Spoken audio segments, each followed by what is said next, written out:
Hey, you. Yes, you. I'm talking to you. Well, the one who said, I'm fine, and then replayed the breakup in your head for the 47th time before sleeping.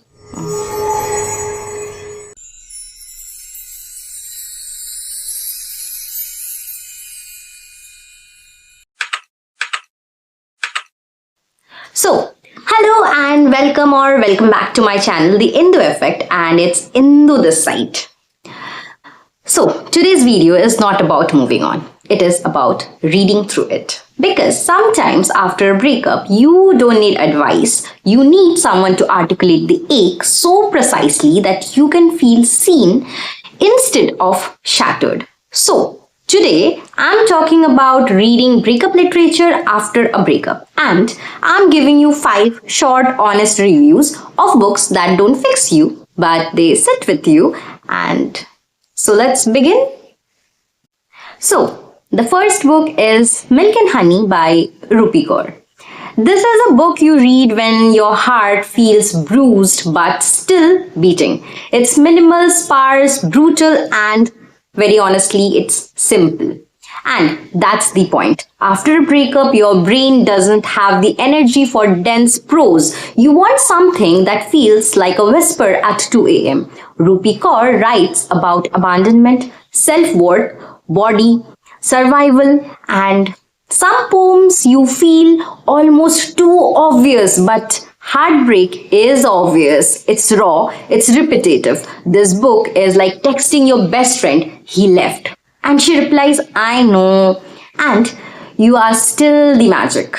This book does not analyze the breakup. It validates the wound. Read this when you want to cry softly, not collapse dramatically. The second one, Once More by Rupi Kaur, The Sun and Her Flowers.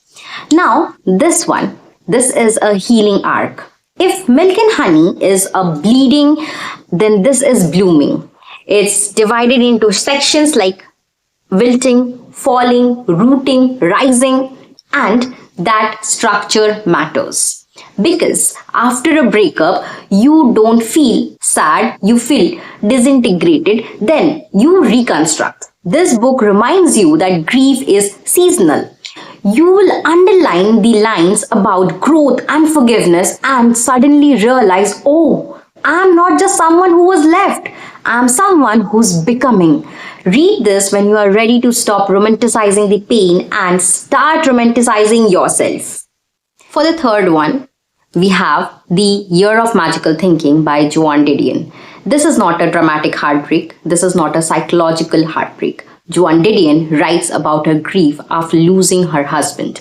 But if you read this after a breakup, something unsettling happens. You recognize yourself. The denial, the bargaining, the quiet belief that if you replay the last conversation enough number of times, maybe you will find the moment where you could have fixed it. She calls it the magical thinking, that irrational hope that the person might come back to you if you behave correctly, if you think correctly, or if you grieve correctly. This book is sharp, precise, almost clinical in its honesty, and that's why it works. After a breakup, we just don't lose a person. We lose the imagined future, the root, the version of ourselves that existed with that person. Didion doesn't romanticize the grief, she dissects it. Read this when you are stuck in a what-if loop. It won't comfort you in a slow way or a soft way. It will steady you in the real way. Third one, we have Norwegian Woods by Haruki Murakami. This is for the melancholic souls, for the ones who sit by the window when it rains and think about the way his voice sounded when he said your name. Norwegian Woods doesn't give you closure. It gives you the atmosphere, the loneliness, the youth, the quiet ache of loving people who cannot stay. Murakami writes heartbreak like a fog. It doesn't stab you, it surrounds you. This book won't tell you to move on. It will sit with you. It will actually sit beside you in silence and say, some loves are meant to be beautiful and incomplete. Read this when you feel like you are understood and like you are not uplifted. Coming to the last one, we have Tiny Beautiful Things by Cheryl. This book feels like a therapy in paperback form. It's a collection of advice columns, and it is more like real people writing about betrayal, divorce, longing, confusion, and Cheryl responds with honesty so piercing it almost feels personal. After a breakup, you start questioning your worth, your judgment, your capacity to love again. This book gently but firmly reminds you your breakup does not make you foolish. It makes you human. It's compassionate, it's wise, it's grounding.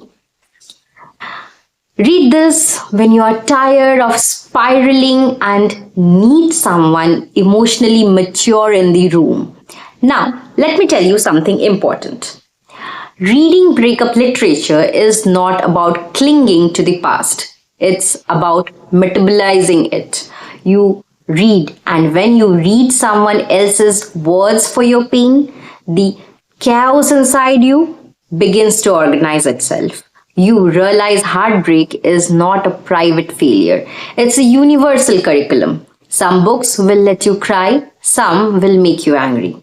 Some will help you see your ex clearly for the first time.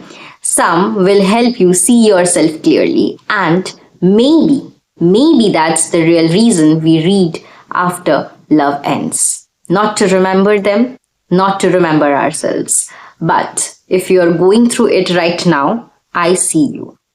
Take your time, highlight the lines, write your margins, let literature hold you, like really hold you where people couldn't. And tell me in the comments which book held you together when you were falling apart. I'll meet you there.